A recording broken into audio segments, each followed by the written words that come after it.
कई दिनों से पार्टी के नए राष्ट्रीय अध्यक्ष के लिए बीजेपी और संघ आरएसएस में कैट फाइट चल रहा है।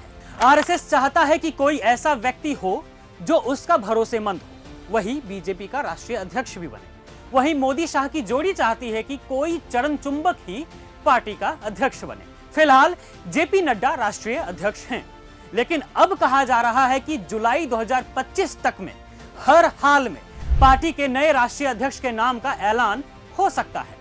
मतलब कि इस बार खेल दिलचस्प होने वाला है, क्योंकि अब तक आरएसएस को सबसे पावरफुल माना जाता रहा है। बीजेपी में आरएसएस का इन्फ्लुएंस सबसे ज्यादा है। इसी बात से तो मोदी शाह संघ से खुन्नस खाते हैं। खैर, खबरों के अनुसार नए राष्ट्रीय अध्यक्ष के नाम के लिए कई नामों का पैनल तैयार हो चुका है। इन नामों में से आरएसएस में अपनी अच्छी पकड़ रखने वालों के 2 नाम शामिल हैं। वहीं 3 नाम मोदी शाह के खास के हैं।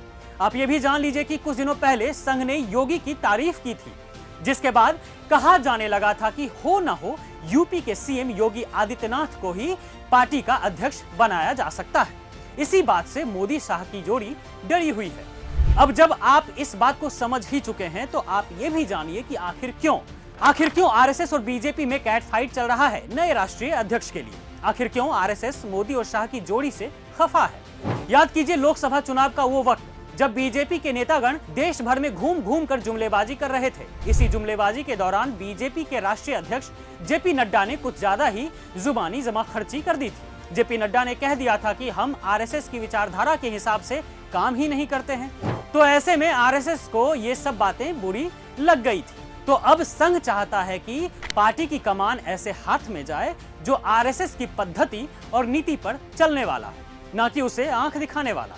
तो ऐसे में नाम जो आगे आ रहा है संभवतः वो है योगी आदित्यनाथ, जिन्हें अमित शाह पसंद ही नहीं करते हैं और शाह ठहरे मोदी जी के खास। तो उन्हें इन सब बातों से दिक्कत होगी ही ना। साथ ही उन्हें यह भी डर सता रहा होगा कि कहीं आरएसएस उनसे नाराज हो गई, जो है भी, तो जो पीएम की कुर्सी से चिपके हुए हैं उन्हें हटा ना दिया जाए। इसी बात के चलते 2014 में सत्ता में आने के बाद पहली बार 30 मार्च 2025 को पीएम मोदी ने आरएसएस के मुख्यालय का दौरा किया था। अभी सोच रहे होंगे ना कि जब 2 बार लोकसभा जीतने के बाद भी मोदी जी आरएसएस मुख्यालय नहीं गए, तो अचानक से मोदी जी अपने तीसरे कार्यकाल में ऐसा क्या हो गया कि वह संघ के मुख्यालय पहुंच गए।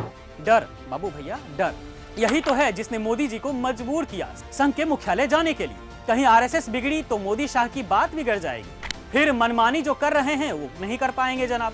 खैर, आपको बता दें कि आरएसएस व्यक्ति पूजा के खिलाफ है, मतलब कि संघ से ऊपर कोई नहीं। ऐसे में संघ के चीफ ने क्या देखा? उन्होंने देखा होगा कि सब कुछ तो मोदी तक ही सिमट कर रह जा रहा है। ऐसे में क्या किया जाए? तो आरएसएस ने ठान लिया है कि इस बार बीजेपी के अध्यक्ष के तौर पर संघ का कोई आदमी हो, ना कि जेपी नड्डा जैसे चरण चुंबक। मतलब कि अब फिल्म शुरू होने वाली है, मारधार एक्शन से भरपूर। देखते हैं कि अब जुलाई में क्या होता है। मोदी शाह की जोड़ी जो चाहती है वो पूरा होता है, या फिर संघ जो चाहता है वो होगा। खैर, जो भी हो, मुकाबला दिलचस्प होगा, इंतजार कीजिए।